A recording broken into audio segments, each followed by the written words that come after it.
Welcome friends, today we are going to talk about the story of the film Miller's Girl.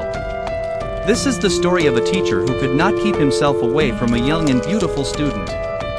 So, without wasting time, let's begin the explanation. The story begins with a girl named Cairo, whose parents lived in another country. Cairo lived alone in a deserted house, where writing became her hobby. While passing through the woods, she reached a class where she met Jonathan Miller.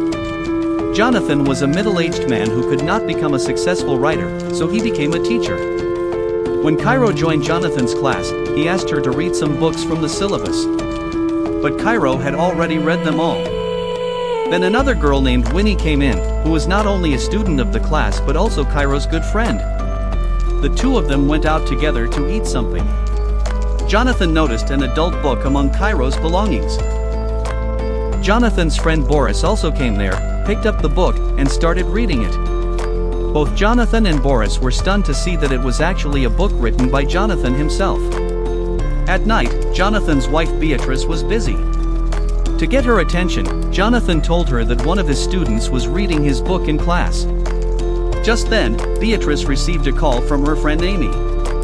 Later, she and Jonathan sat together and drank, but once again her phone rang, which made Jonathan annoyed. The next day, Jonathan shared this with Boris, who started making fun of him. Then they saw Cairo coming through the woods. Jonathan asked her if she wasn't scared walking alone in the forest. Cairo replied, "I am the scariest thing in those woods." Hearing this, Jonathan laughed. In class, Winnie purposely dropped her books to get Boris's attention. Boris noticed and asked, "What do you really want?" Winnie was only teasing him, and Cairo called her crazy. Later, both Cairo and Winnie went to Cairo's house. Cairo was worried about her college admission essay, where she had to write about her greatest achievement. After discussing a lot of things, Winnie suggested, "Why don't you write about having an affair with your teacher?" Cairo replied that Jonathan was 20 years older than her. But Winnie kept convincing her, saying that this is normal nowadays and Jonathan is a good man. Gradually, Cairo's interest in Jonathan began to grow. The next day, Jonathan asked her to meet after class. Meanwhile, Jonathan and Boris went for dinner.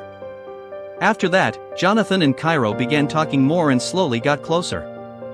Jonathan told Cairo that if she wrote a short story in the style of her favorite author, he would give her full marks in the midterm. Cairo immediately agreed and also told him that she had read his book as well. This impressed Jonathan a lot, and he invited her to meet him on the weekend. One day, Cairo came wearing a hot dress, which Boris questioned, but she ignored. Later, Jonathan and Cairo began to get closer. On a rainy night, they looked at each other and finally kissed. A few days later, Cairo sent Jonathan a story. It was an adult story about a student and a teacher. Jonathan got excited reading it, but the next day he told Cairo that her story was bad and full of mistakes. When Cairo said, "But this story is about us," Jonathan denied it and said, "There's nothing between us. We are just a teacher and a student." Hearing this, Cairo's heart broke. Angrily, she said, "You're just a common writer. If you have the guts, then fail me." Cairo left crying and started drinking with Winnie. Meanwhile, Jonathan's wife also got curious after hearing the story, but Boris arrived, spoiling the moment.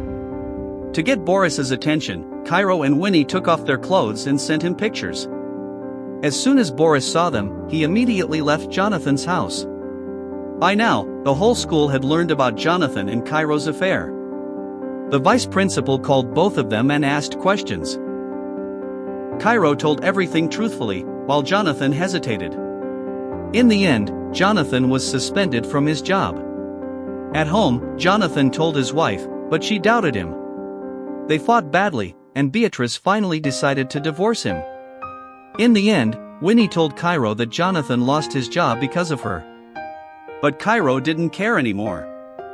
She said, "Jonathan underestimated me. Now he has no job and no wife. Let's see if he can even write now." On that note, the film ends.